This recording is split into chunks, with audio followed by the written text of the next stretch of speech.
Profe, Marina, dale. después del informe que tenemos que hacer de seminarios, ¿seguimos con las clases ¿Con qué clases? de seminarios? Hoy es la última clase de seminario. Ah, ok. Les acabo de comentar, claro. Sí, Hoy es pero la última clase de seminario. Va a tener otra característica. Lo que tiene que ver con la evaluación del seminario es por ahí un poquín distinta de lo que es el informe, en términos de un poco lo formal, o sea, es distinta. En principio, porque la temática además es diferente. Como ustedes ven, nosotros estamos haciendo un trabajo más bien de recorrido, más temporal, más histórico, más descriptivo de distintos hechos, acontecimientos que tienen que ver con el desarrollo histórico de la psicología en la Argentina y que además, podemos decir así, eh, son los como más constituyentes y que tienen que ver fundamentalmente con la relación entre la psicología y la Universidad de Buenos Aires, ¿sí? Y efectivamente el tipo de evaluación también va a ser distinta. Allí no es que ustedes tienen que fundar una lectura de articulación conceptual del tipo de la que trabajan digamos, en el informe o incluso en la pregunta integradora. Eh, lo que efectivamente va a ocurrir es que ustedes, y esto ya se los adelanto, para la fecha en la que tienen que descargar el trabajo, que no quiero decir una cosa por otra, como para poder darles la descripción precisa. Eh,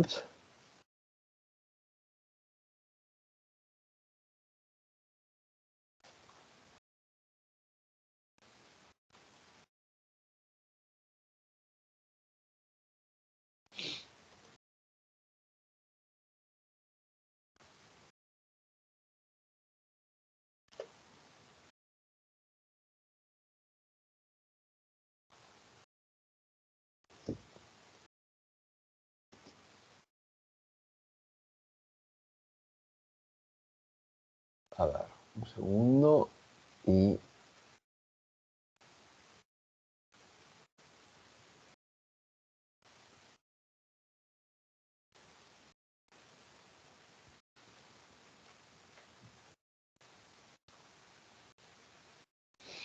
Perfecto. Ustedes para el 11 del 2, a partir de las 19:30, pueden descargar desde el campus la evaluación, ¿sí? Desde el 11 del 2. Es decir, el viernes a las 19:30, ustedes ya pueden desde ese momento descargar la evaluación del campus. Y la tienen que subir al campus eh, el lunes 14 del 2 a las 21. No, perdón, el domingo, ya le estoy diciendo cualquier cosa, el domingo 13 del 2 a las 19:30. El domingo 13 del 2 a las 19:30. Por supuesto, no tiene que ser a las 19:30 que ustedes suban el trabajo. Es más, yo les aconsejo que esperen a último momento para subir el trabajo al campus. Porque a veces puede ocurrir que se te cuelga la compu, que se te corta internet o nada, puede ocurrir algún tipo de situación no esperada, no deseada. Entonces, lo mejor es tratar de trabajar con tiempo para que antes de ese horario ustedes puedan subir el trabajo al campus. Cuando ustedes descarguen el documento, van a ver que descargan un documento Word que ustedes no lo tienen que modificar. Ese documento no lo tienen que modificar. Por supuesto, ese documento es sobre el cual ustedes sí van a tener que agregar los datos personales de ustedes, el apellido, el nombre, la imagen del DNI, para acreditar la identidad. Y además hay una parte en donde van a tener que seleccionar cuál es la pregunta que corresponde de acuerdo a la letra del apellido de ustedes y desarrollar, digamos, la respuesta. La respuesta que, digamos, lo que se les va a pedir es un mínimo de 2 carillas y un máximo de 3 carillas para el trabajo. Y en esas 3 carillas no cuenta la bibliografía, va a haber una parte aparte en donde ustedes podrán colocar si tienen referencias bibliográficas o lo que sea, allí lo colocan en el lugar de las referencias bibliográficas correspondientes. ¿Son obligatorias Y o lo obligatorio es, por supuesto, si vos haces una cita, si yo, por ejemplo, digo, bueno, Descartes afirma que lo simple es la esencia de lo verdadero. Bueno, si es una cita textual, yo tengo que citar la referencia. Descartes, discurso del método, Sarasa, página tal y tal. Entonces, ahí sí tengo que citar. Si no es una cita, digamos, textual, y es una cita, como hablábamos la vez pasada, una paráfrasis, una cita indirecta, como dijo Descartes, lo simple es la esencia de lo verdadero, y por eso los elementos, bla, bla, bla, bla. Bueno, si es una cita de ese tipo, en donde no estoy citando textualmente, igual tengo que poner, digamos, la referencia. Porque ahí tendré que poner, entre paréntesis, 1637, discurso del método, sin página, digamos, porque es una referencia indirecta, no textual, no va a la página, pero también lo tengo que citar. Es decir, cuando ustedes parafrasean a un autor porque se apoyan en lo que él dice para eso, o bien citan textualmente, tienen que colocar la referencia. No porque sea obligatorio, sino porque es lo que corresponde. ¿Sí? Después otras cosas no. Otras cosas no. ¿Se entiende, compañeros? Sí, o sea, solo si citamos, si no, la bibliografía es la que utilizamos durante la cursada, o sea, no hace falta. Exacto. Mínimo 2, máximo 3. Mínimo 2, máximo 3, con la tipografía, el intermediado que ya tiene ahí en ese documento, o sea, no es algo que tengan que modificar. Y la bibliografía la colocan también, va a haber un espacio destinado para todo. Ustedes no tienen que hacer nada más que escribir, ¿sí? O sea, desarrollar la respuesta a la pregunta y fíjense cuál es la pregunta que les corresponde. Ahí también hay otra cuestión, pero va a estar explicado, hay un instructivo que está en el documento de la evaluación. Si ustedes se llaman Blanco de apellido, bueno, es la letra B. Ahora, si se llaman Del Blanco, es la letra D, ¿sí? O sea que, bueno, en ese punto, digamos, tengan en cuenta, tal como está en el documento. Profe, el Sí. nivel de profundidad que se espera para las respuestas, ¿es lo que se trabaja en clase, más o menos, o se espera un nivel de profundización mayor, como lo terminan desarrollando por ahí más puntualmente en los textos? La verdad que es relativo eso, porque si yo te dijera es el mismo nivel de profundidad, o sea, cada uno va a entender algo distinto, porque es una cuestión, digamos, un poco subjetiva. Porque lo que ustedes tienen en definitiva que hacer es responder la pregunta. Responder la pregunta. Hay una pregunta y esa pregunta la tienen que responder. Lo primero que ustedes tienen que ver es si, una vez que escribieron lo que escribieron, si ustedes lo que leen dicen, esto no tiene un poco que ver con lo que me están preguntando, entonces hagan otra respuesta. Si se quedaron con esa sensación. O si se quedaron con la sensación de, bueno, acá hay algo que me parece que responde la pregunta. Saben que responde parcialmente algo, posiblemente. ¿Sí? Porque también la percepción ahí puede ser subjetiva. Con lo cual, digo, lo que tienen que tener presente no es tanto el nivel de profundidad, ¿sí? Que es hasta donde hagan pie, siempre. Pero no se ahoguen en eso. Digo, el nivel de profundidad es responder la pregunta. Responder la pregunta. ¿Mm? Bueno, vamos con el tema de cierre de nuestra cursada de hoy. Nuestra cursada de este cuatrimestre, que como les repito, ya digamos, a partir de la próxima clase, que es la del viernes, no tenemos la clase de seminario, sí tenemos la clase de teórico. Continuamos con el cronograma. Ustedes guíense por el cronograma que está colgado, el PDF, que por ahí tuvo alguna actualización, bájenselo y vean y sigan con eso como si fuera una especie de GPS, ¿sí? Guíense con eso. Profe, disculpe, Sí, le quería hacer una pregunta con respecto al cronograma. Yo me guié para leer de todo el cronograma, ¿está bien? Los temas que aparecen ahí. está bien, Listo. Claro, bueno, gracias. está bien. Profesor, bien. y una consulta, ¿el trabajo de seminarios lo corrige? No, me imagino que no lo va a hacer usted solo, ¿no?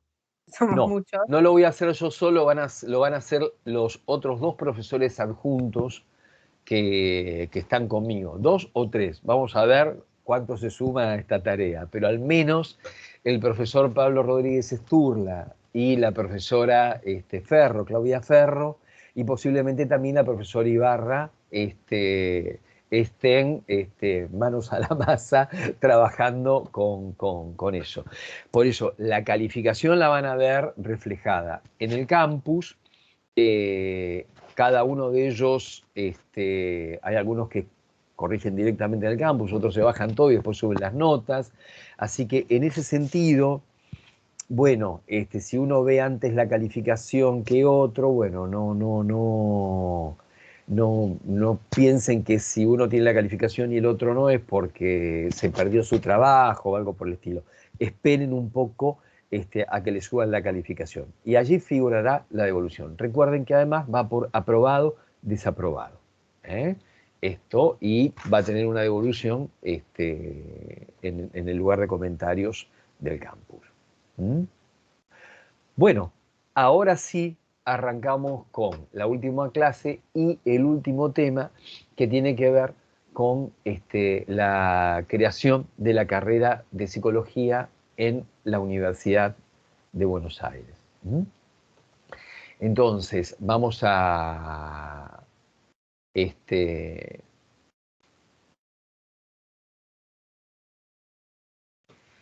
trabajar con el tema de la creación de la carrera. Bien.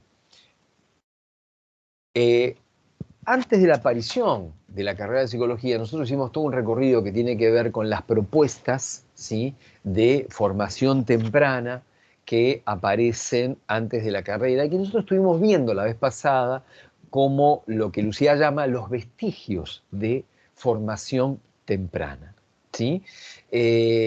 A mí me parece interesante recortar dentro de estos vestigios de formación temprana lo que ocurre en la Universidad de Cuyo, por un lado, en 1951, con la creación de este terciario que es de asistente en psicometría, y también la especialización en psicología a nivel del posgrado que aparece en la Universidad de Cuyo. Y por otro lado, digamos, la Escuela de Psicoterapia Cultural de la Infancia, ¿no?, que estaba muy dirigida para maestros, pedagogos, pediatras, profesores. Es una propuesta que aparece, digamos, yo se los había mencionado la vez pasada, en el OCE, que es un instituto privado, y donde efectivamente allí se va a desarrollar este espacio de formación. Rápidamente también vamos a ver que aparece en la Universidad del Litoral primero un terciario, que es el de auxiliar en psicotecnia, que dura 2 años esa carrera. Después en la Universidad de Tucumán aparece una licenciatura en psicotecnia y orientación profesional. Les remarco esto que ya lo habíamos visto la vez pasada, porque lo que me interesa distinguir, por un lado, es un cierto marco hacia los años 50, en donde aparece, por un lado, una madurez en lo que tiene que ver con el desarrollo de las técnicas de evaluación psicológica, lo que se llama la psicotecnia, o lo que se llama el psicodiagnóstico. Porque efectivamente a partir de allí, digamos, ya tenemos hacia los años 50 una gran cantidad de mecanismos de evaluación, algunos de orden más psicométrico, que apunta más a lo cuantitativo, como puede ser el test, el gestáltico visomotor, el test de Bender, y otros instrumentos que ya son un poco más cualitativos, como los test proyectivos que aparecen, el Rorschach, el test de apercepción temática, ¿no? Entonces ahí aparece la posibilidad de una batería de test, de diversos instrumentos de evaluación que dan lugar a una mayor consistente intervención de aquel que es el experto en psicotecnia, por lo cual empieza a haber una demanda de expertise en psicotecnia, y es por eso que se empiezan a establecer efectivamente estas carreras que tienen que ver con la evaluación psicológica. Por otro lado, también otra cosa que ocurre, y esto ahora lo vamos a abrochar con lo que viene a continuación, es que empieza a haber una demanda de cierta expertise del conocimiento psicopedagógico, es decir, expertos en pedagogía con conocimientos de psicología, o expertos en psicología con conocimientos de pedagogía, con lo cual eso es lo que da lugar a esta escuela de psicoterapia cultural de la infancia, que amalgama de un modo como bastante heterogéneo a médicos, a pediatras, a maestros, y allí van a empezar a aparecer, aquí en la Argentina, nosotros no lo hemos trabajado demasiado, pero en algunos de los textos que hay publicados en los catálogos que yo les mencioné, hay algunas corrientes muy importantes que aparecen entre los años 40 y los años 50 en lo que tiene que ver con la práctica psicoterapéutica con niños. Es decir, el niño como objeto de atención psicológica empieza a tener una pregnancia y una presencia fundamentalmente más visible entre los años 40 y los años 50. Ya en los años 30, efectivamente esto era así, en tanto, digamos, había organismos, instituciones y especialistas que trataban de ocuparse de la niñez desamparada. Fundamentalmente había ahí una especie de capítulo, podríamos decir, de la criminología infantil.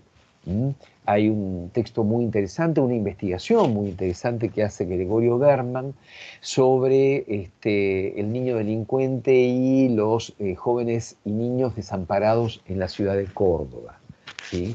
El tema de los chicos de la calle ya era un tema problemático y un tema de interés para los especialistas de principios de siglo.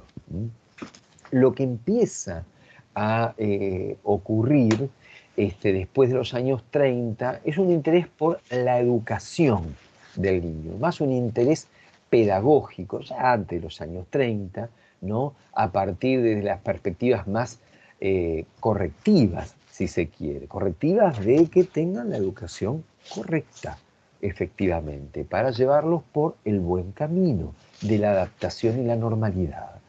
Donde empieza a emerger otro tipo de circunstancias es después de los años 50, porque también en todo el mundo empieza a necesitarse la mirada de especialistas que atiendan chicos con problemáticas nuevas que aparecen después de la Segunda Guerra Mundial, de los efectos de las dos guerras. Y por otro lado, hay un efecto que lo produce el psicoanálisis, principalmente desde Melanie Klein, que es la primera conjuntamente con Anna Freud en dedicarse a lo que es el psicoanálisis de niños, a lo cual prontamente después se va a agregar Donald Winnicott, y van a forjar todo un camino de lo que tiene que ver con el psicoanálisis infantil, ¿sí?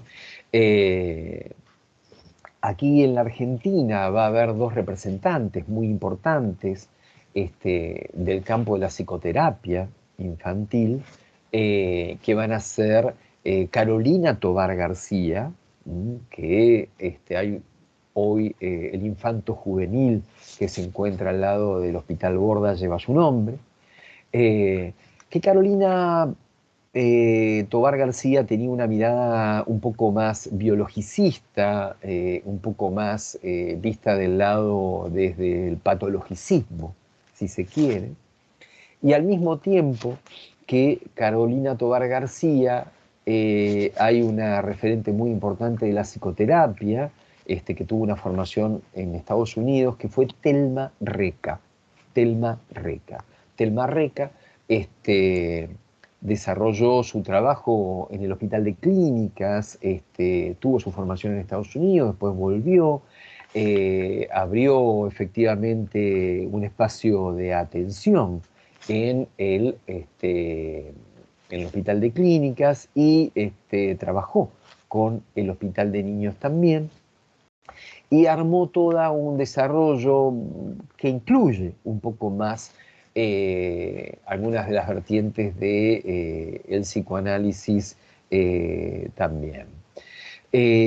Por supuesto, después están los desarrollos del psicoanálisis de niños que aparecen también aquí en la Argentina, en los cuales no me puedo extender, digamos, por una cuestión de tiempo, dentro de los cuales tenemos a Arminda Verasturi, fundamentalmente, como la Melanie Klein argentina, de algún modo, en los comienzos del psicoanálisis en nuestro país.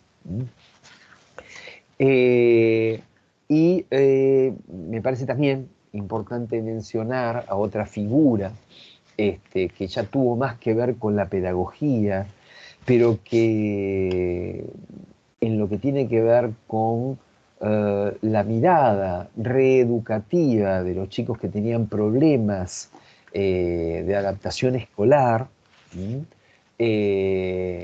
bueno, me refiero a Berta Braslavsky. Berta Braslavsky es una referente importante desde el punto de vista de la psicología infantil pedagógica.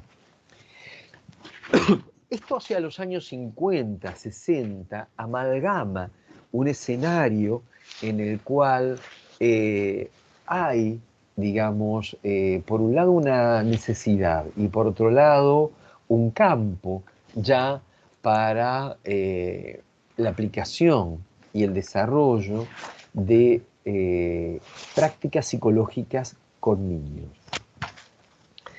Allí ocurre un fenómeno interesante sobre el cual tampoco nos podemos extender, que es que la mayoría de los profesionales que se van a ocupar de esto van a ser las profesionales, van a ser mujeres, ¿sí? Y ahí un poco incide cierta tradición de la APA, de la Asociación Psicoanalítica Argentina, en donde en su mayoría eran médicos, psiquiatras que ejercían el psicoanálisis y que no le habilitaban el ejercicio del psicoanálisis a aquellos que no fueran médicos psiquiatras, ¿sí? Con lo cual, digamos, ahí había como una especie de búnker, de gueto, que estaba muy afianzado por la mirada médica, pero, sin embargo, las mujeres de los médicos que no eran médicas, pero que tenían una formación en pedagogía, podían trabajar en psicoanálisis con niños. Y esto también un poco estaba habilitado por lo que había ocurrido tanto con Anna Freud como también con Melanie Klein, que como ustedes saben, Melanie Klein no era médica y era pedagoga, efectivamente. Y el propio Freud, de algún modo, él defendía que el ejercicio del psicoanálisis no tenía que estar atado a la mirada médica. Bueno, este es un punto que vamos a ver que va a ser en nuestro país una coyuntura. Nosotros no lo vamos a poder profundizar demasiado, pero sí vamos a situar algo que tiene que ver con estas cuestiones. Porque vamos a ver que en algunos aspectos en nuestro país va a haber consecuencias respecto de esto. Tenemos que, primero que nada, situar algunas cuestiones respecto del contexto en el cual se encontraba nuestro país antes de la creación de la carrera de psicología, que les recuerdo que se crea en 1957. Tenemos estas propuestas de formación que habíamos visto antes como un antecedente, y también tenemos un cierto contexto social y político, que durante la presidencia de Perón, digamos, se dan algunas cuestiones favorables a partir de la intervención de Ivanišević como rector interventor de la universidad. La universidad permanece intervenida en ese periodo, digamos, y es también en ese periodo, por supuesto, que ya lo que tiene que ver con los principios de la reforma del 18 estaban frisados, congelados desde el golpe del 30. Lo que se va a producir es la promulgación de una nueva ley, que es la ley universitaria 13.031, y se deroga la ley Avellaneda en el año 47, que es la que planteaba y dio lugar después a la reforma universitaria, con lo cual todos los principios de la reforma quedan, digamos, totalmente eclipsados. Y la ley universitaria 13.031 pone a la universidad en manos del Estado Nacional. Y en ese sentido hay como un direccionamiento que lleva a la universidad a alinearse a lo que era el modelo de lo que se dio a llamar en aquel momento el primer plan quinquenal, que va de 1947 al 1952, que era un modelo económico distribucionista con una intervención estatal que había implementado Juan Domingo Perón en ese periodo. La ubicación también tenía que ver con el desarrollo del país, y esto implicaba que había algunas carreras que iban a estar más favorecidas que otras. Por ejemplo, es lo que ocurre con las carreras de ingeniería. De hecho, el edificio de la Facultad de Ingeniería, que ustedes conocen en Paseo Colón, se construye en ese periodo. Lo mismo ocurre con el edificio de la Facultad de Derecho, que efectivamente también aparece en ese periodo. Por otro lado, también hay ahí una medida muy valiosa que se toma, que es, digamos, el desarancelamiento de los estudios de la universidad. Y de hecho, durante ese periodo también es cuando se crea, a la luz de esta ley universitaria 13.031, lo que en aquel momento se dio en llamar la Universidad Obrera. La Universidad Obrera, que es lo que va a ser después la UTN, la Universidad Tecnológica Nacional, que por otro lado va a tener como una universidad nacional, y a la luz de esa ley, un asentamiento en diversos lugares del país. Esto tiene alguna complejidad que también, digamos, habría que analizar. Pero una cuestión importante que aparece ahí es que hay un cierto conflicto entre algunos sectores de la universidad, sectores estudiantiles, que no se sientan representados con lo que es el gobierno nacional, justamente porque no están reconocidos los centros de estudiantes, no están reconocidos las prácticas, digamos, de los estudiantes.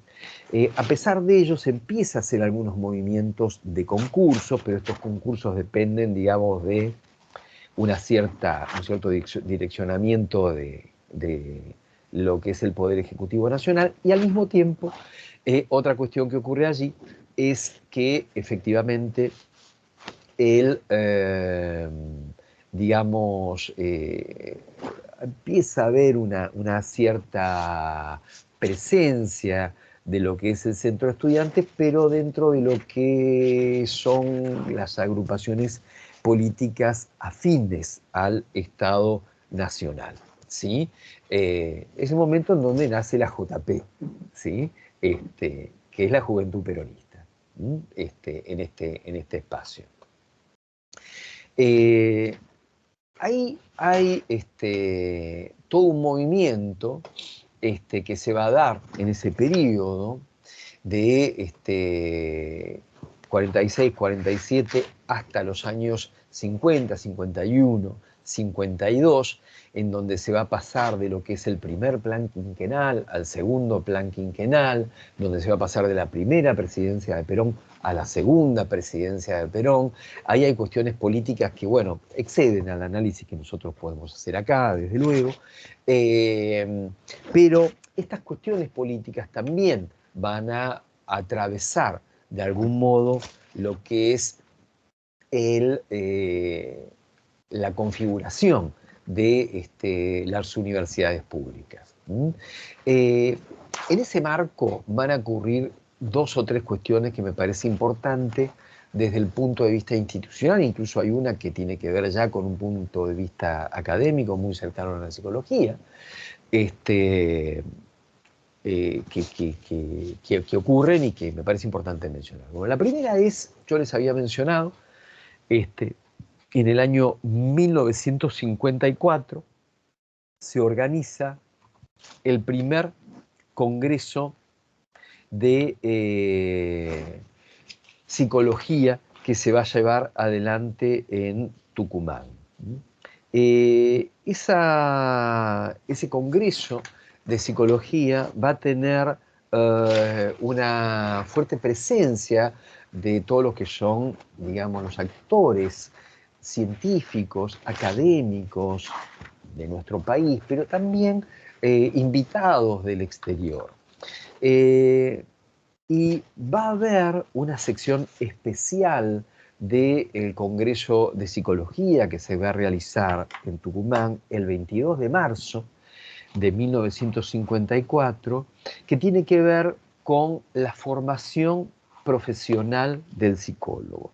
Es un punto especial del temario del Congreso, que es la formación del psicólogo profesional, y instala un debate que tiene que ver con la inexistencia en nuestro país hasta ese momento, lo mismo que en muchos países de América, excepto en Estados Unidos, sobre una carrera específica a nivel universitario para la formación del psicólogo.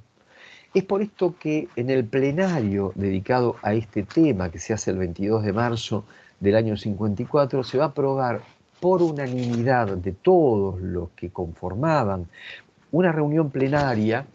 Es una reunión, para los que no conocen, digamos, el término, una reunión plenaria es una reunión en la que participan todos los miembros del Congreso, porque puede haber distintas secciones, una sección de tal cosa, otra sección de tal otra, que reúna a algunos de los miembros del Congreso.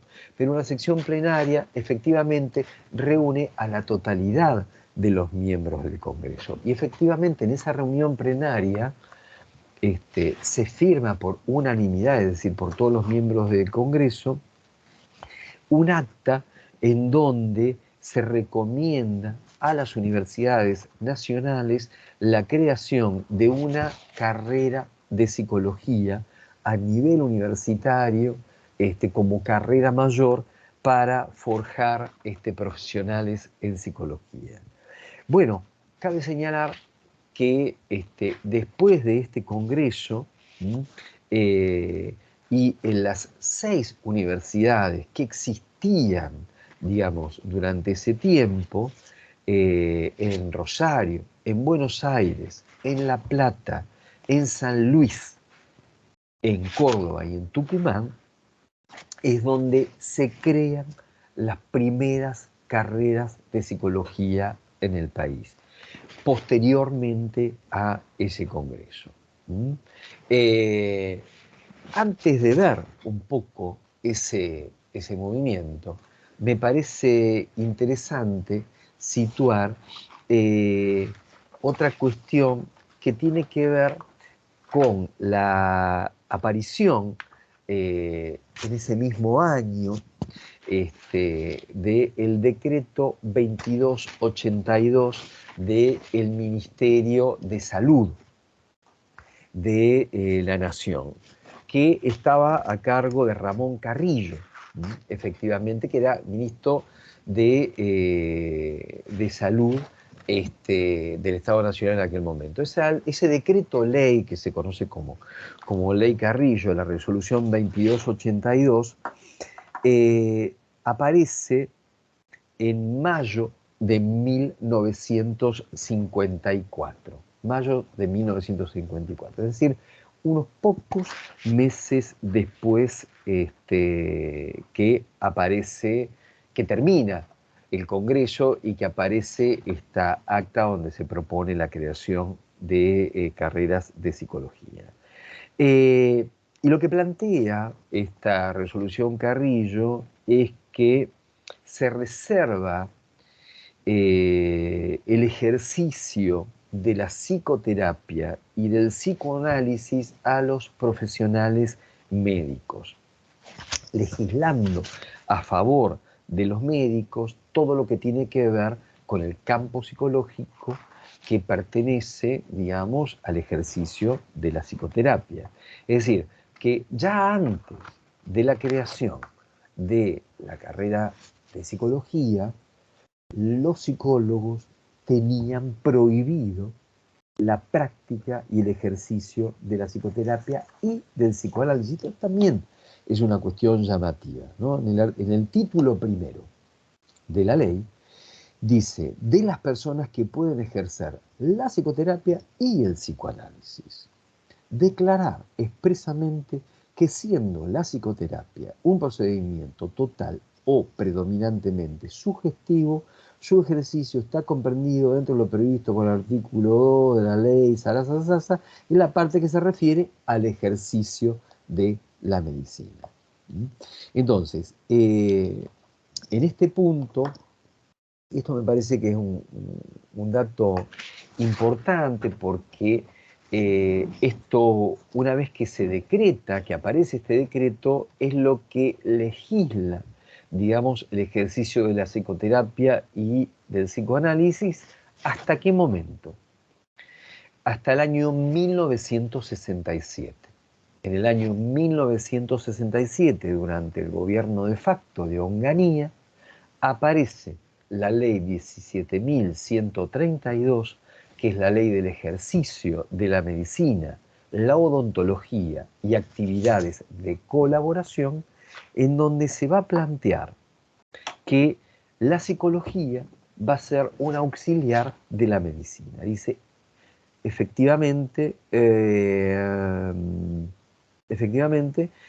que se sanciona esta ley el 31 de enero del 67 y coloca, digamos, a la psicología, a la odontología, a la kinesiología como prácticas de auxiliares de la medicina. Esto va a funcionar de esa manera hasta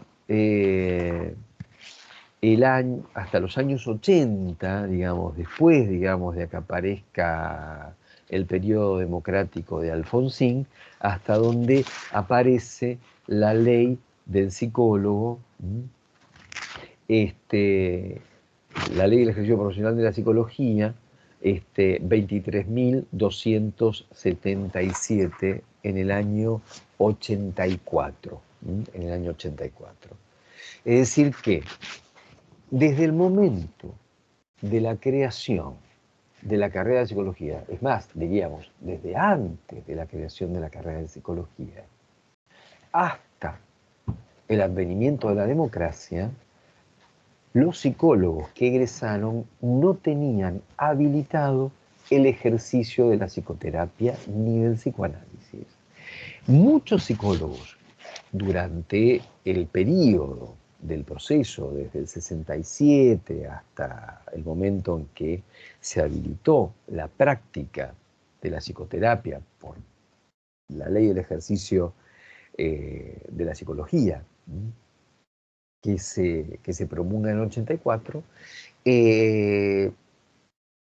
hasta ese momento muchos psicólogos trabajaban conjuntamente con un médico, con un psiquiatra, y efectivamente eran auxiliares del psiquiatra, y el que firmaba era el psiquiatra. Los psicólogos estaban obligados a trabajar con un psiquiatra, y era muchas veces el psiquiatra el que le facilitaba el acceso a la práctica psicoterapéutica. Bueno, ahí hubo una serie de cuestiones durante todos los años 70, en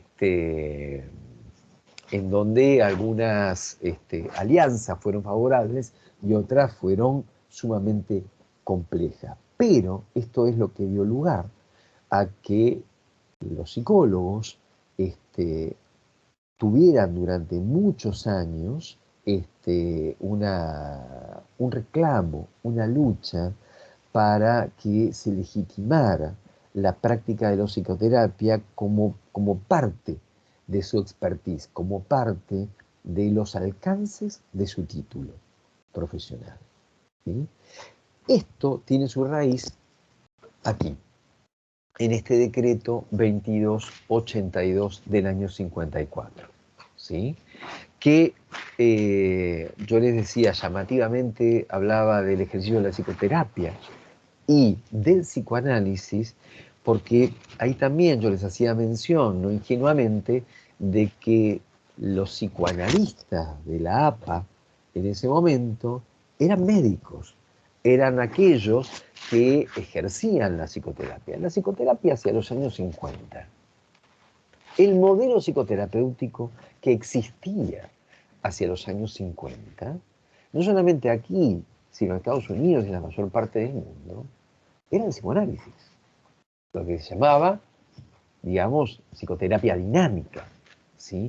Las otras prácticas psicoterapéuticas alternativas al psicoanálisis, la terapia conductual, la terapia cognitivo-conductual, la terapia sistémica, son posteriores, ¿sí? De hecho, la terapia conductual al principio empieza a aparecer a partir de Skinner, hacia fines de los años 50, con lo cual, digamos, la hegemonía de lo que tiene que ver con el campo psicoterapéutico estaba formalmente establecida, mundialmente establecida por el psicoanálisis, y las asociaciones psicoanalíticas, no todas en el mundo, la asociación británica, la que Freud había constituido en Europa, no exigía que había que ser médico, pero en los Estados Unidos y en la Argentina, efectivamente, había una exigencia de que para ser psicoanalista había que ser médico, y había ahí un enclave que se sostuvo por mucho tiempo hasta los años 70, que eso después empezó a colapsar incluso internamente en la asociación psicoanalítica. Bueno, otra cuestión que para avanzar me parece importante de mencionar es que hacia mediados de los años 50 se produce efectivamente lo que se da en llamar en el año 55 como la masacre de la Plaza de Mayo. Efectivamente fue un intento de derrocar a Perón, digamos, estuvo la Revolución Libertadora, lo que se conoce como Revolución Libertadora, el bombardeo de la Plaza de Mayo con los aviones de las Fuerzas Armadas, que bombardean la Casa Rosada, y en ese momento, digamos, aparece ahí, bueno, el derrocamiento del gobierno de Perón, y hay como un forzamiento, digamos, en aquel momento, efectivamente, no quiero meter la pata, pero bueno, ahí en principio asume Lonardi, el general Lonardi, el gobierno, por una decisión de lo que se llamaba el Estado Mayor Conjunto de las tres Fuerzas Armadas, y después queda como presidente de facto Aramburu, Pedro Aramburu. En ese periodo es donde se va a proscribir también al peronismo. Perón se exilia del país, y se va a llamar a elecciones nacionales. Fue un momento político sumamente convulsionado. Perón, desde lo que era Puerta de Hierro, desde España, manda como un acuerdo de apoyar lo que era un líder progresista del radicalismo en aquel momento, que era Frondizi, y es Frondizi el que termina asumiendo la presidencia del país en el año 58, hacia el año 62. Ahora, durante este periodo convulsionado, por un lado, los estudiantes, la FUGA, la Federación Universitaria Argentina, pero también muchos de los docentes empezaron a reclamar la puesta, digamos, en acto de la autonomía universitaria. Hay una serie de cuestiones que llegaron, digamos, a convulsionar a la universidad. En ese contexto, digamos, ya había un proyecto de creación de una primera carrera de psicología. Ya había otro proyecto de creación de carrera de psicología también en la Universidad de Buenos Aires, que no se pueda llevar adelante justamente por los eventos del año 55. Sí hay otro proyecto que tiene en Rosario la Universidad del Litoral, y ese proyecto se aprueba en la Universidad del Litoral, pero tampoco se puede implementar en el año 55 justamente por el tema de la Revolución Libertadora. Y entonces la primera carrera de psicología termina creándose en Rosario, en la Universidad del Litoral, que termina siendo una transformación de la carrera que existía ya como auxiliar en psicotecnia y que amplía su currícula para convertirla en una licenciatura. ¿Qué va a pasar en nuestra universidad? Como para no, digamos,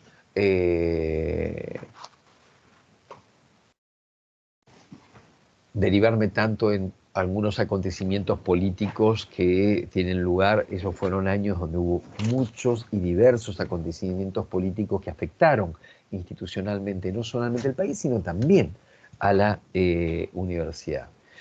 En la universidad se va a retomar un viejo proyecto, pero el viejo proyecto que estaba de antes del golpe del 55 va a quedar en stand-by y va a reaparecer un nuevo proyecto que va a estar generado, impulsado por Gino Germani.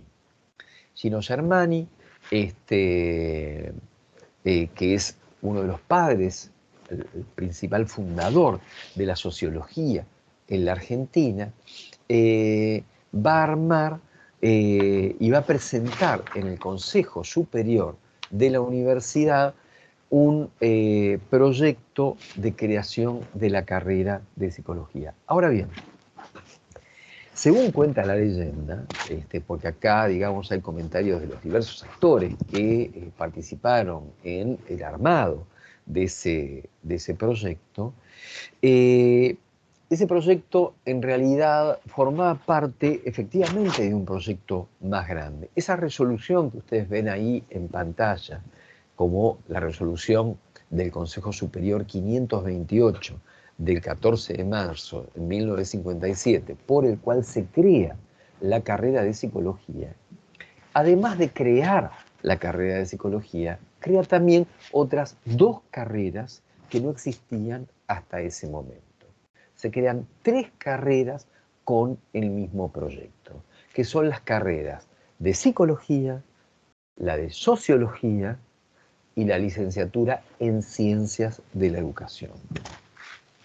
Según algunos autores y según algunos personajes de la época que también cuentan, digamos, esta situación, plantean que esto fue armado así por Gino Germani porque ya previamente Germani había querido plantear en el Consejo Superior de la Universidad la creación de la carrera de Sociología en diversas oportunidades y había sido rechazada su propuesta. En gran parte tenía que ver con que el Consejo Superior de la Universidad, recuerden que estaba en suspenso todo lo que tenía que ver con la reforma universitaria, por lo cual el Consejo Superior estaba un poco puesto a dedo por lo que eran los profesores que ya estaban puestos por el Poder Ejecutivo Nacional durante ese periodo, y había ahí, digamos, una mirada tradicionalista, una mirada ortodoxa, una mirada que tenía que ver,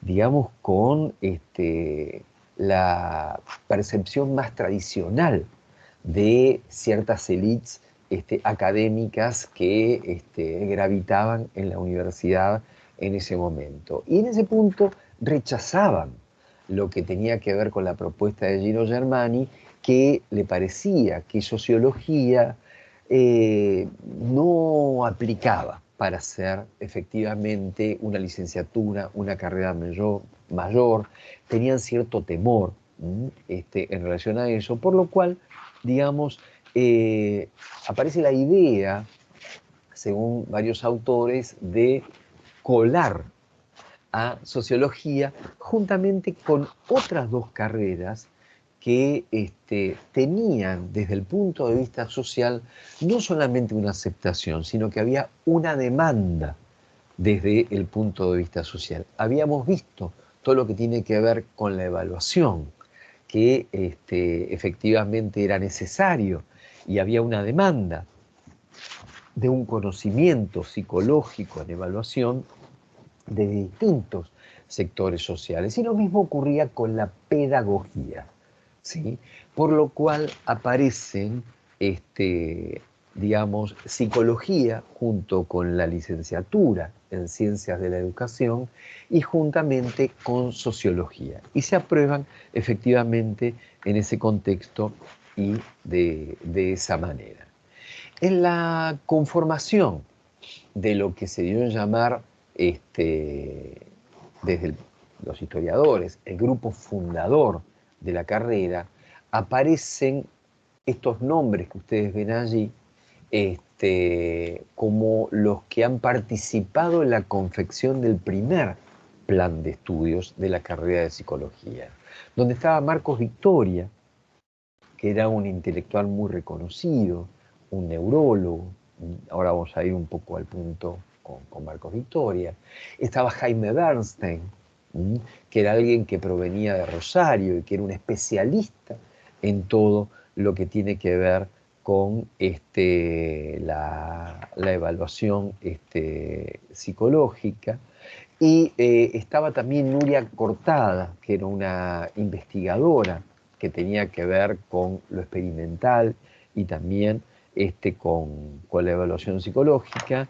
Y por otro lado estaba Telma Reca, que yo se las había mencionado antes como una de las referentes en la psicoterapia infantil, Mauricio Goldenberg, que era un psiquiatra muy reconocido y que fue el que más o menos en la misma época en la que se crea la carrera de psicología, entre el 56 y el 57, él funda el primer servicio de psicopatología en un hospital general, en el Hospital Lanús. En aquel momento se llamaba el Lanús, el Hospital Evita, que fue cambiando de nombre, digamos, según las distintas cambios políticos.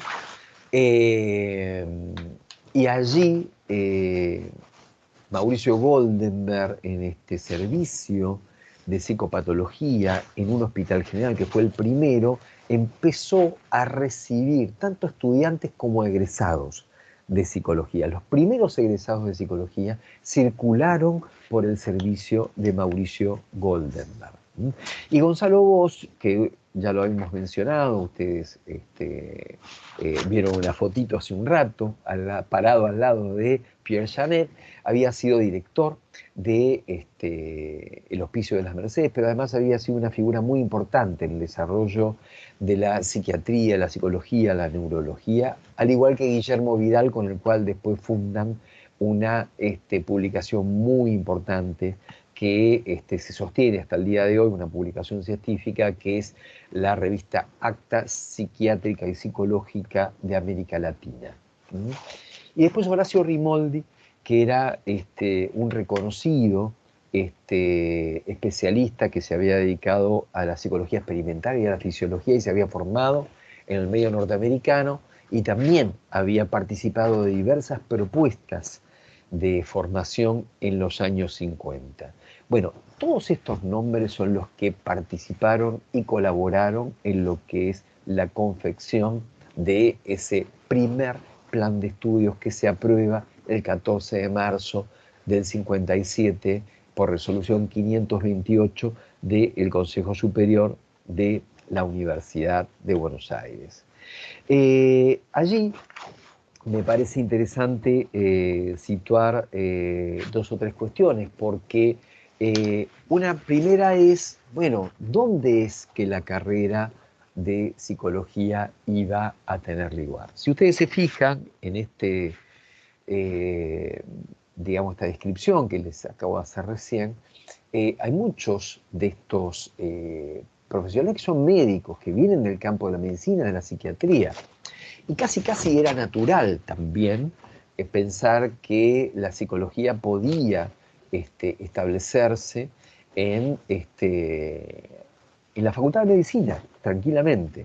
Sin embargo, se decide en esta resolución del Consejo Superior que las tres carreras, psicología, ciencias de la educación y sociología, tengan su sede en la Facultad de Filosofía y Letras. También esto era coherente desde el punto de vista de psicología, ya que allí se venían dictando, ustedes recuerdan, los dos cursos de psicología que originariamente habían estado en manos de Piñero y de Ingeniero y después de Alberini y Mouget, y después esto siguió con incluso el agregado de un instituto de psicología muy importante que dependía de la Facultad de Filosofía y Letras. Sin embargo, allí estaba presente esta puja que se arrastraba desde la polémica del positivismo que planteaba la psicología como una ciencia natural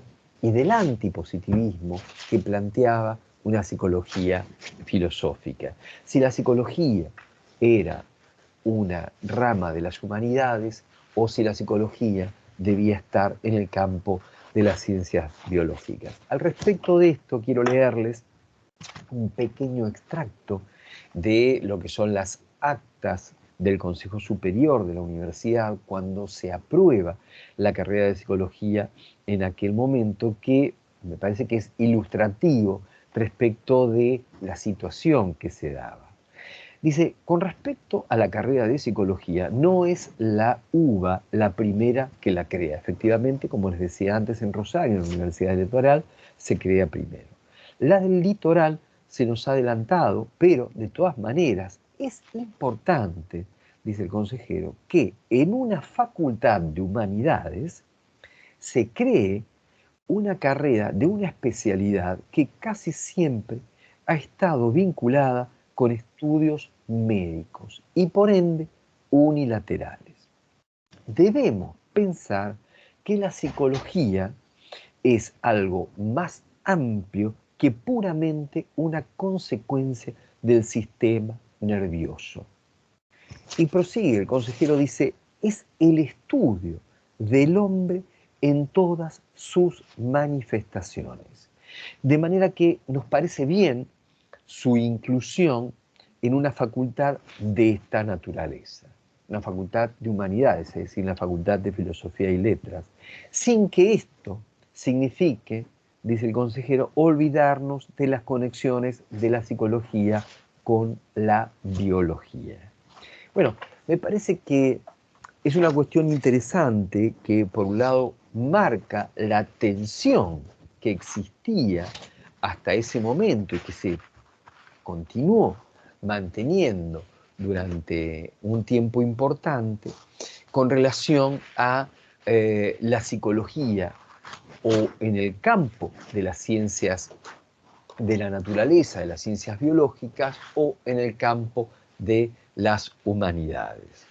Sin embargo, efectivamente va a quedar inscripta como sede la Facultad de Filosofía y Letras, ¿no? Una facultad de humanidades. Uno pensaría, digamos, desde la lectura de ese acto, entonces, que la psicología, en tanto se decide esto, va a tener una tendencia hacia las humanidades, y efectivamente su corpus teórico, su corpus, digamos, curricular, va a representar esta cuestión de las humanidades. Sin embargo, si nosotros recorremos gran parte de los nombres que hay aquí, vamos a ver que hay mucho que tiene que ver con la psicología fisiológica, con la psicología experimental, va a tener mucho que ver con la mirada médica, desde Gonzalo Bosch, desde Mauricio Goldenberg, desde Guillermo Vidal, desde la propia Telma Reca,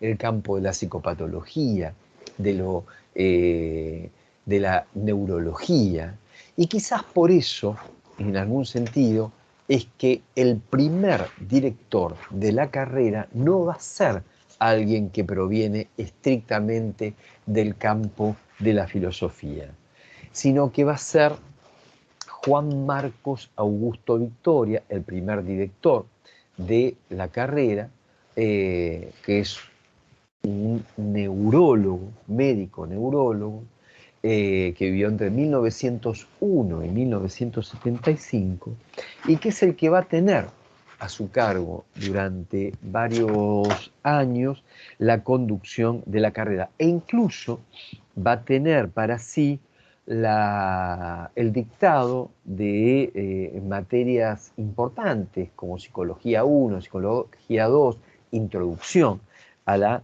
Psicología. Bueno, aquí ocurre una cuestión que me parece importante de señalar, y es que la designación de Marcos Victoria como director de la carrera no va a ser muy bien vista por parte de los estudiantes. Primero porque, digamos, Marcos Victoria, ¿por qué había sido elegido Marcos Victoria, en primer lugar? En primer lugar, porque Marcos Victoria era una de esas personalidades de la cultura reconocida, digamos, socialmente, y que aparte tenía importantes conexiones científicas en el exterior, en distintos lugares del mundo, en el medio norteamericano y en Europa. Y esto permitía, de algún modo, el crecimiento de esta carrera por sus conexiones con Europa y los Estados Unidos. Esta era una cuestión que se había validado mucho, se había valorado mucho en ese momento, y por eso es que efectivamente aparecía allí Marcos Victoria. Sin embargo, Marcos Victoria era alguien de un pensamiento de la ultraderecha, era alguien que no era muy bien visto por los estudiantes, ni aquellos que eran afines al peronismo, ni los que eran afines al radicalismo.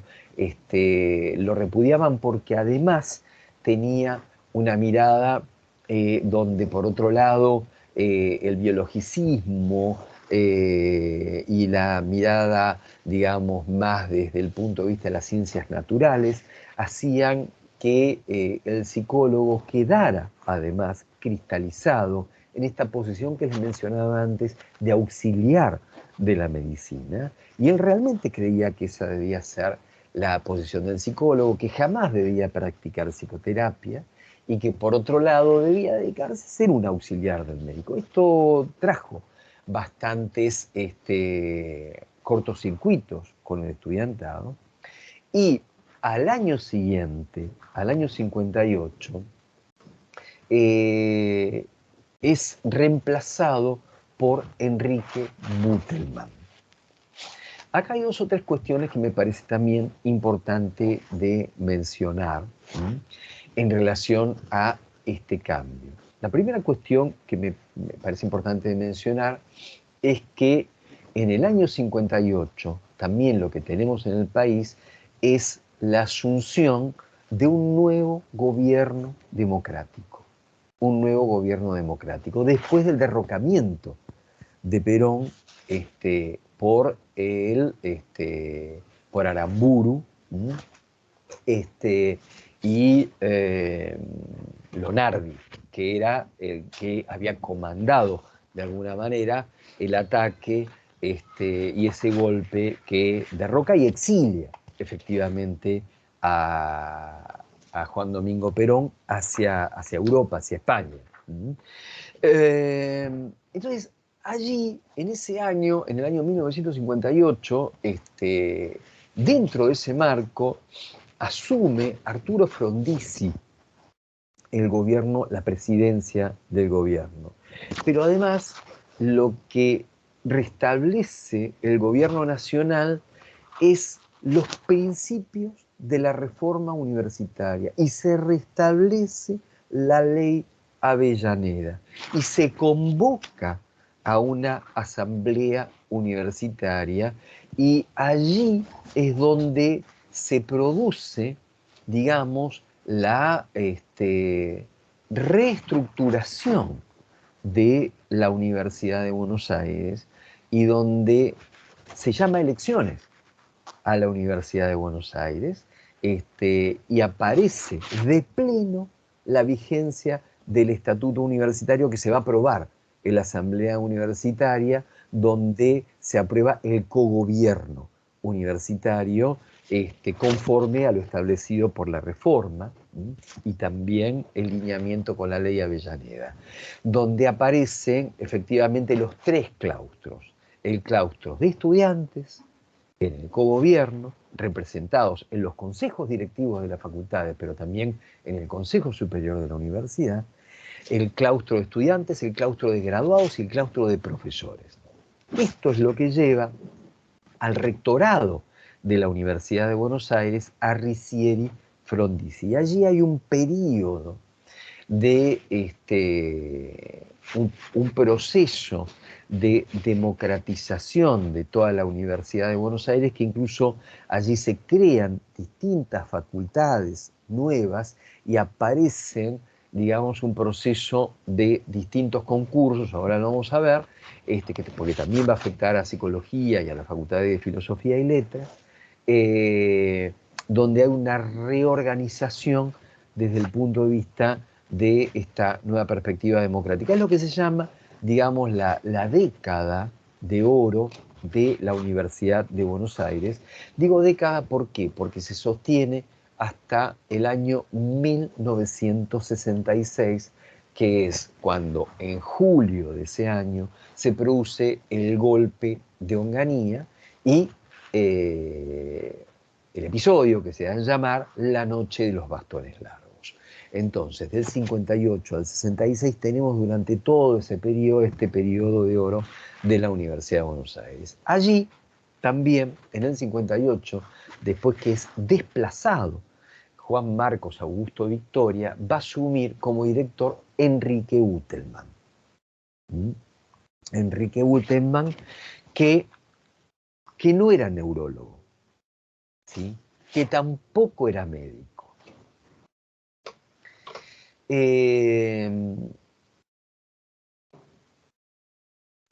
Podríamos jugar un poco a las adivinanzas. ¿A ustedes qué les parece?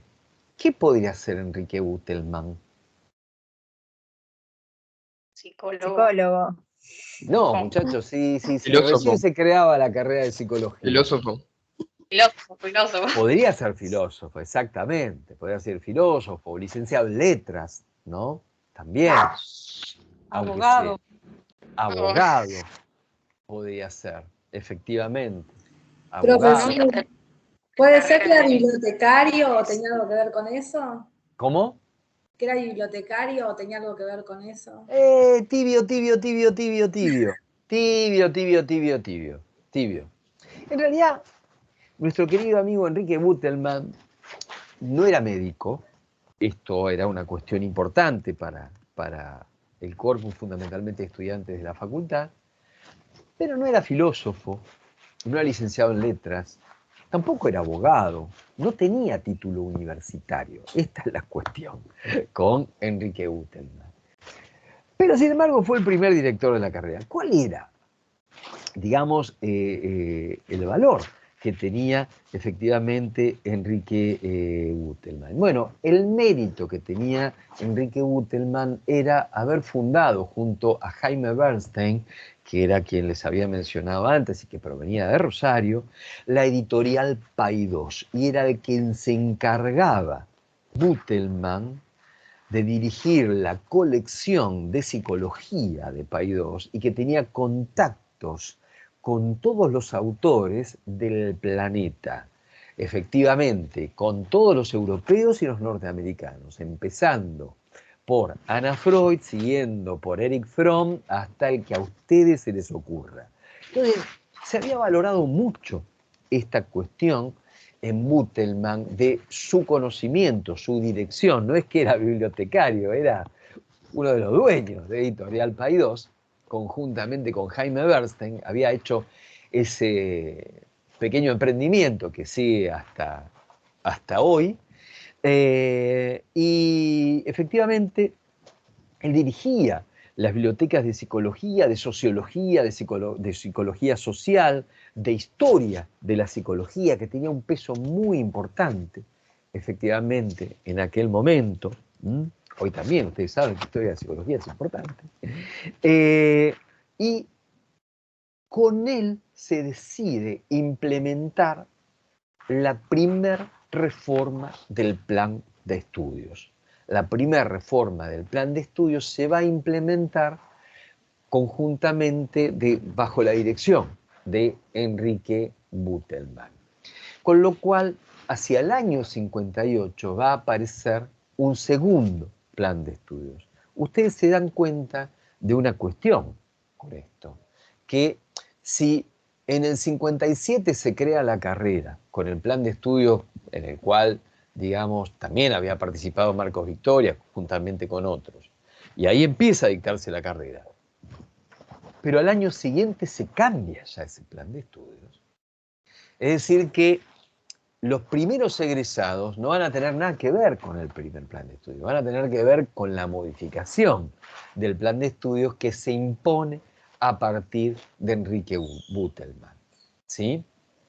Bueno, de todas maneras, Enrique Utelman va a continuar a lo largo de 2 años dirigiendo la carrera de psicología y después va a ceder su lugar a Manuel Horacio Solari, que Manuel Horacio Solari sí era, digamos, alguien que se dedicaba a la pedagogía, alguien, digamos, que había sido egresado de filosofía y letras, que se dedicaba a las letras, pero que fundamentalmente se dedicaba a la orientación pedagógica y en el marco de, digamos, la conducción de la carrera como director de Manuel Horacio Solari, es donde se va a producir una otra modificación del plan de estudios, que va a ser el plan de estudios del año 62.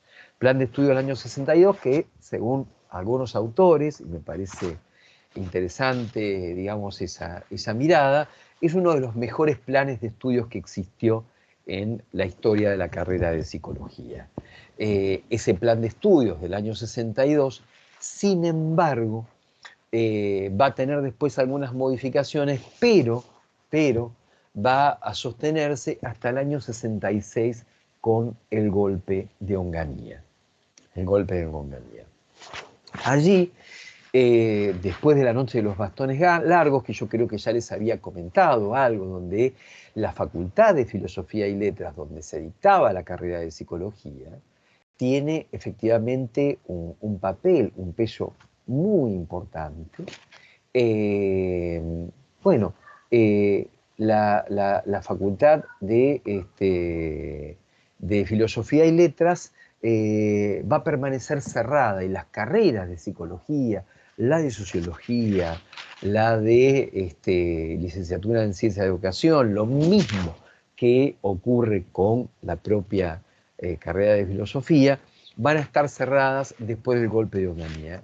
Con el golpe de Onganía se había dado una situación, que es que cuando se da el golpe, los centros de estudiantes, lo mismo que los profesores que dictaban en las carreras, toman las facultades defendiendo la autonomía de la universidad, porque Onganía lo que proponía es la renuncia de todas las autoridades de las universidades, para poder establecer otras autoridades que el gobierno de facto había decidido poner. Y esto es resistido, tanto por estudiantes como por profesores. Y Onganía les da un ultimátum de 48 horas para que liberen la universidad.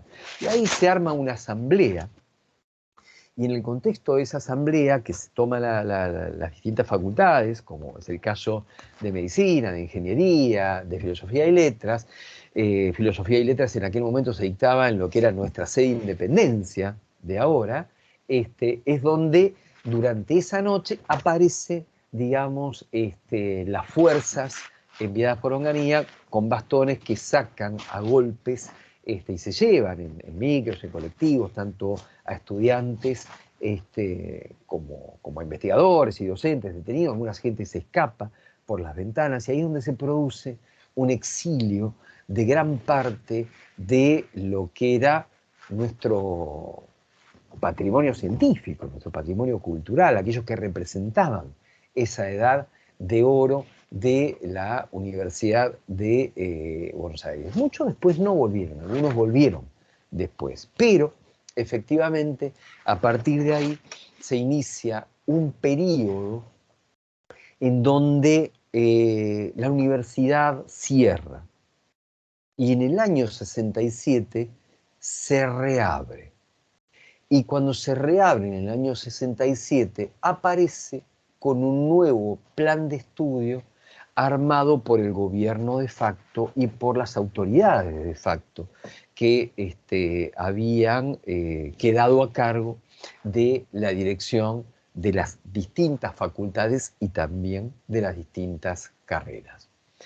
Bien, desde ese año, desde el 66-67 hasta el 73, la universidad funciona bajo el régimen de los distintos gobiernos de facto hasta el último gobierno de facto de ese periodo, que había sido el gobierno de Agustín Lanusse, que después va a llamar a elecciones nacionales y que va a dar lugar a Perón en aquel momento estaba exiliado, con lo cual el gobierno lo va a asumir Cámpora, Héctor Cámpora, en el año 73, y va a tener un periodo muy corto hasta que se llama de nuevo a elecciones y asume el gobierno Perón, porque después otro general, Lastiri, normalizador, va a llamar a elecciones, pero ahí sí se va a convocar, se va a incluir a Perón en el gobierno, que va a tener, como ustedes saben, un periodo muy corto del 74 al 76, conjuntamente con Estela Martínez de Perón.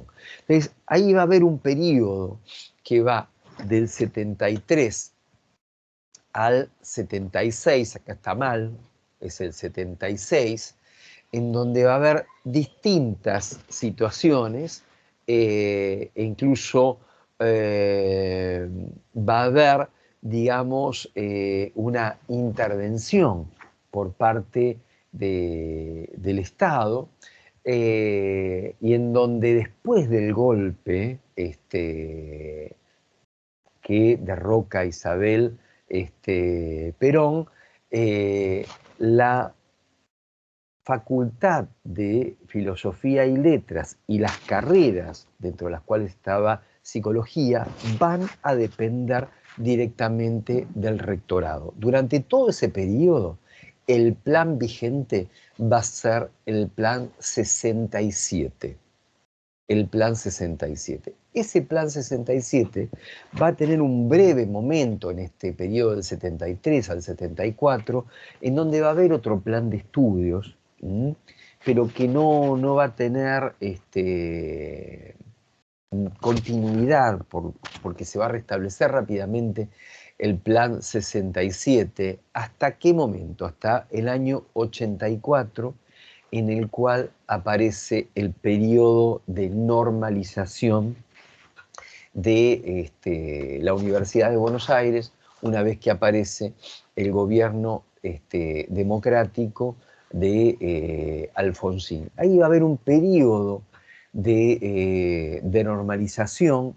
También es un momento en donde ya tenemos, digamos, la promulgación de la ley del psicólogo, y en el año 85, el 14 de noviembre del año 85, se va a crear la Facultad de Psicología. Y allí la Facultad de Psicología va a ser la sede de la carrera de Psicología directamente. Ahí hay una reforma que se produce durante ese periodo democrático, una reforma que se produce no solamente de la carrera de Psicología, sino de todas las carreras de la universidad. Hay una reforma completa de la universidad, porque así como se crea la Facultad de Psicología, también se crea la Facultad de Ciencias Sociales, ¿sí?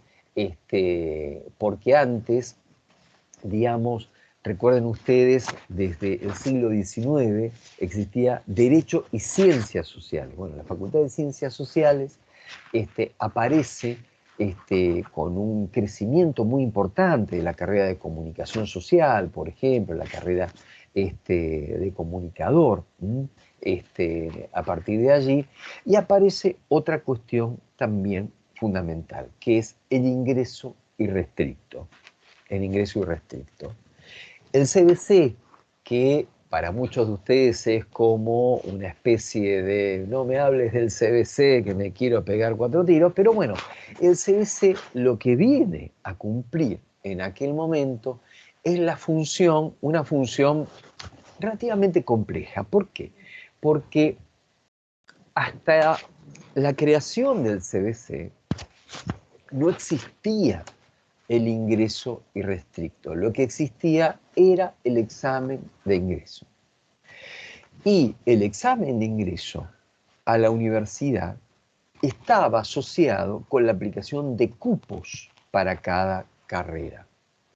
Entonces, había cupos para cada carrera, dentro de lo cual, para la carrera de psicología, podían entrar, 300 personas, ¿sí? Para lo cual, además, había también una cantidad de, ¿cómo decirlo? Esto ocurrió también con los colegios, el Nacional de Buenos Aires, ¿no? Donde había una cantidad de institutos que preparaban para el ingreso a las carreras. Y se había terminado generando como una especie de negocio un poco espurio en relación al ingreso a la universidad para las distintas carreras, y había un gueto un poco oscuro que era el que te preparaba y manejaba el ingreso a distintas carreras en la universidad, sea psicología, sea filosofía, sea derecho, sea medicina. Con el advenimiento de la democracia, por un lado, la idea era romper eso, pero además, también la idea era democratizar el acceso a todos a la universidad, abrir el acceso absolutamente a todos a la universidad. Estaba la problemática también de la preparación de las escuelas de nivel medio, cuánto preparaban para lo que son los estudios superiores y universitarios. Entonces, el ciclo básico común venía a cubrir este espacio de nivelación y preparación para los estudios universitarios para aquellos que egresaban de las escuelas medias e ingresaban a la universidad.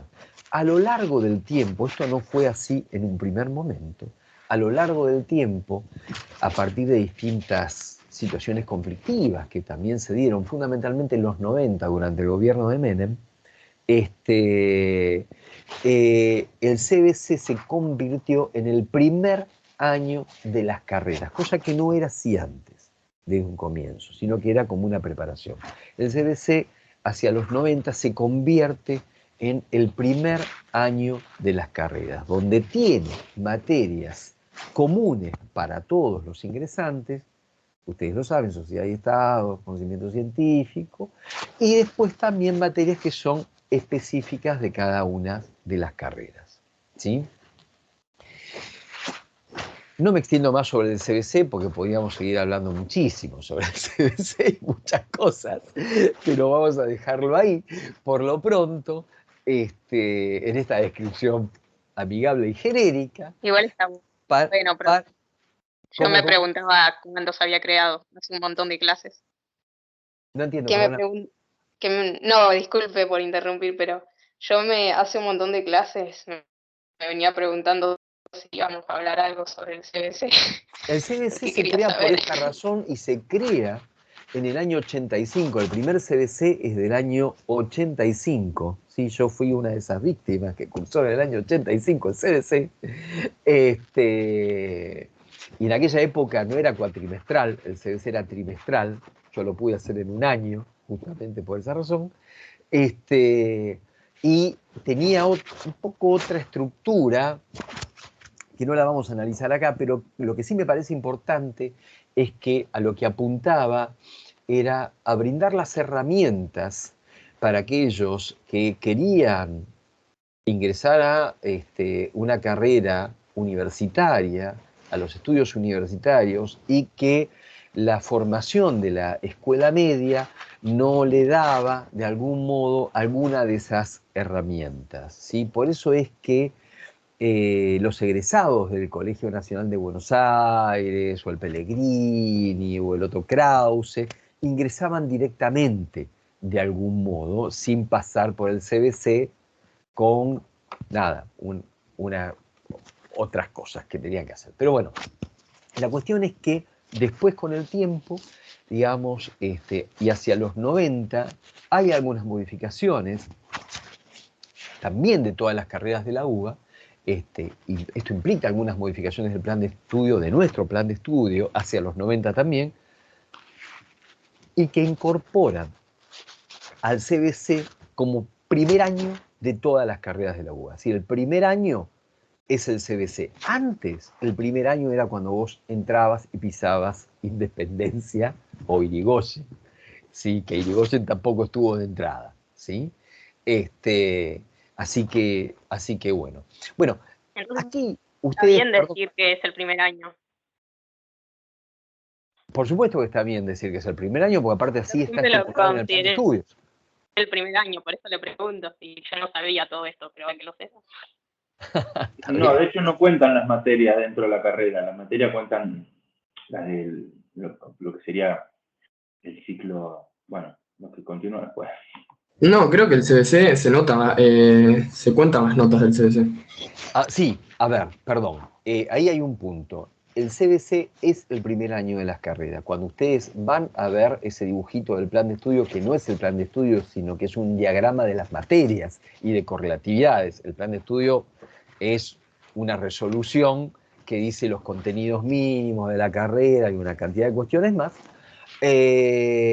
Efectivamente, y la carga horaria que tienen, etcétera, etcétera, etcétera, van a ver que el CBC es, digamos, parte del plan de estudio. Y es por ello que cuando ustedes se reciben, en el promedio le cuentan también los aplazos o no, o las notas que tienen tanto cuando empezaron en la sede de la facultad, ya sea virtual o presencial, y cuando cursaron el CBC.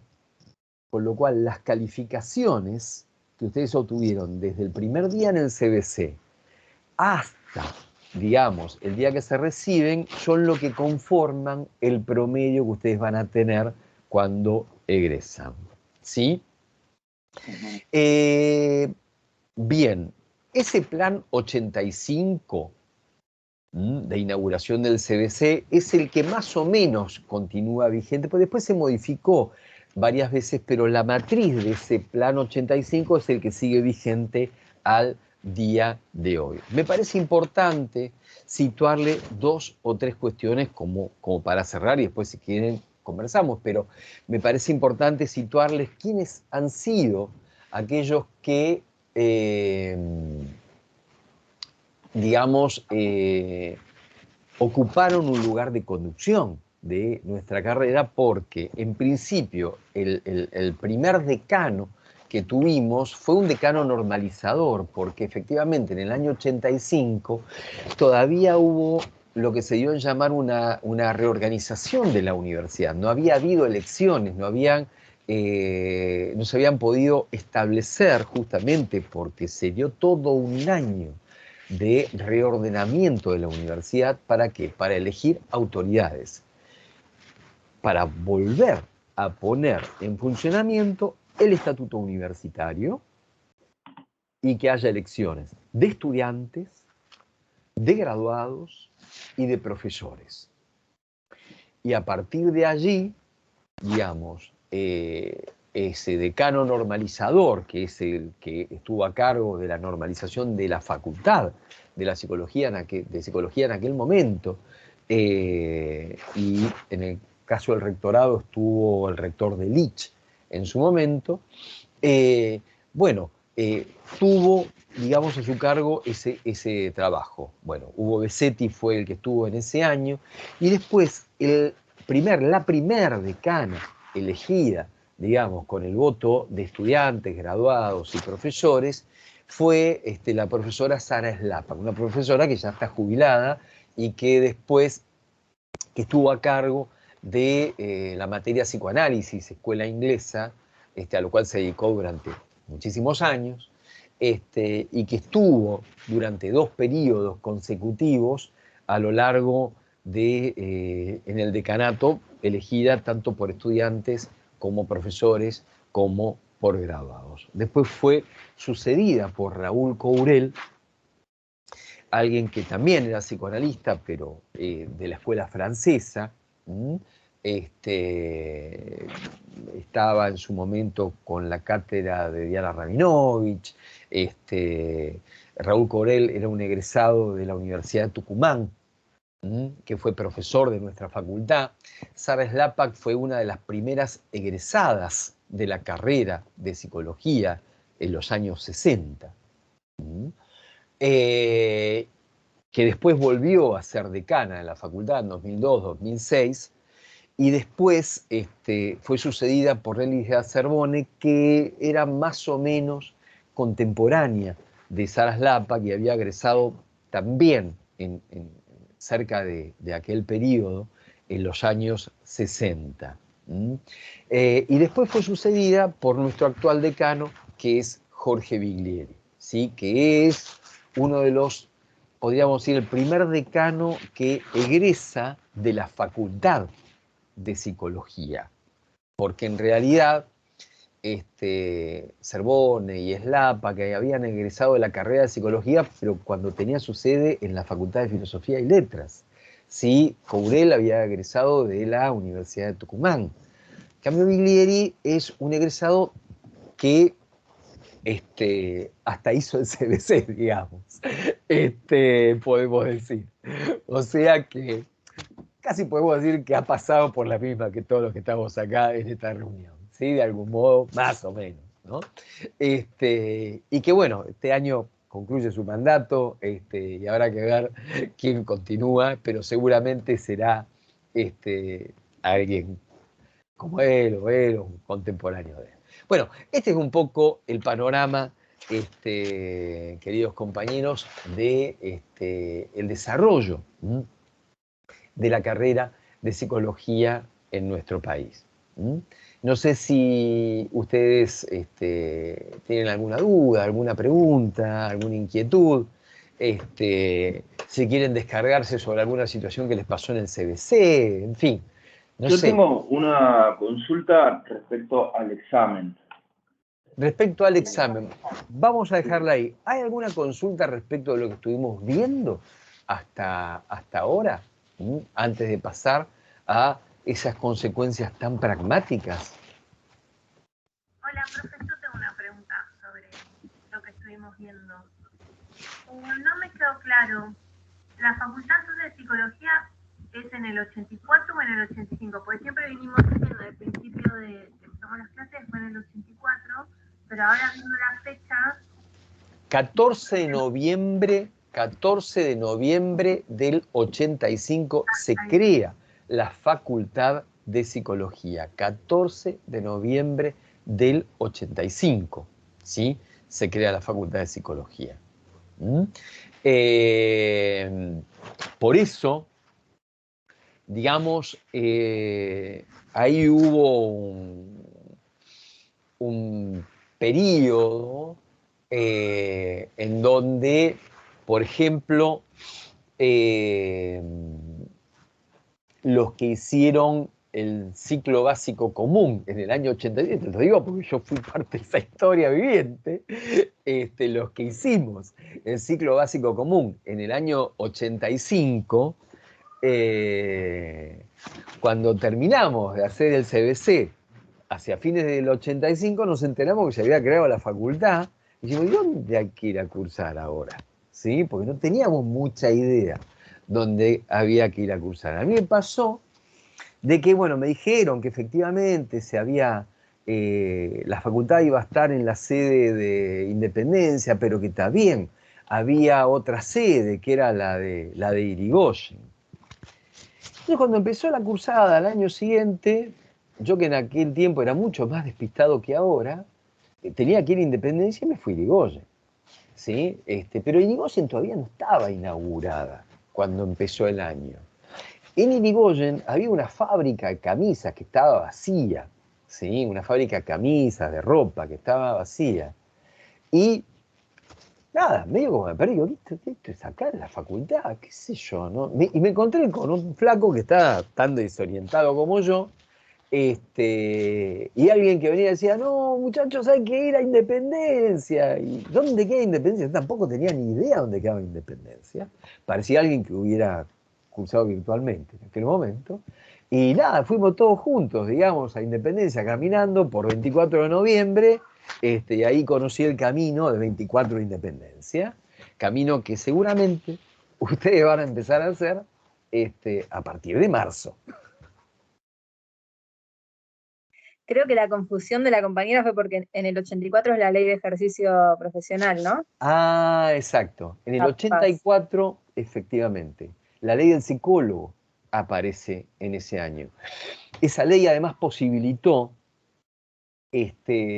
establecer, digamos, en el nuevo plan de estudio del año 85, los alcances del título de psicólogo e incluir en los alcances del título de psicólogo no solamente la práctica psicoterapéutica, porque lo que la ley habilita es que incluso el psicólogo puede ser jefe de servicio en un hospital.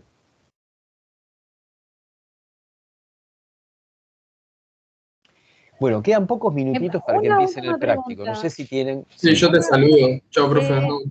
Una Chao. última preguntita. ¿Cuál es la normativa para ser decano? ¿Solamente tienen que ser egresados de la UBA? Hay que ser, eso está en el estatuto de la Universidad de Buenos Aires. Sería bueno que si ustedes van a la página de la Universidad de Buenos Aires, que es la más fácil de todas, porque es www.uba.ar, www.uba.ar, buscan Estatuto UBA y ahí se lo bajan. Yo les recomendaría que vean el Estatuto de la UBA. Yo creo que, en realidad, en una época, hace muchos años, se daban a los estudiantes que ingresaban alguna normativa. Me parece que eso de algún modo habría que volver a hacerlo también, más que nada, sobre todo por los efectos pandémicos, en donde uno también se siente un poco desorientado. Y dentro de lo que es la normativa, ustedes van a ver la diferencia que hay en el estatuto entre auxiliares docentes, profesores, estudiantes, graduados, etcétera, etcétera, etcétera. Y para ser decano de la facultad hay que ser profesor regular de la facultad. Hay que ser profesor. ¿Qué significa ser profesor regular de la facultad?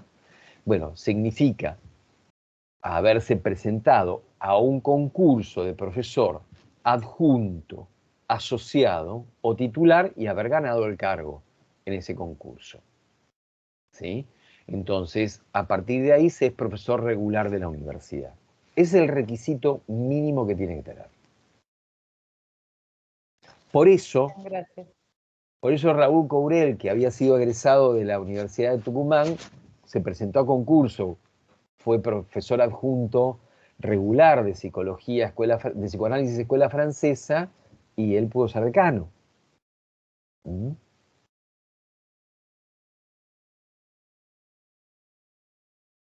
Bueno, chicos, voy a dejar de grabar en este preciso instante. Profe, la ley de 1984 tenía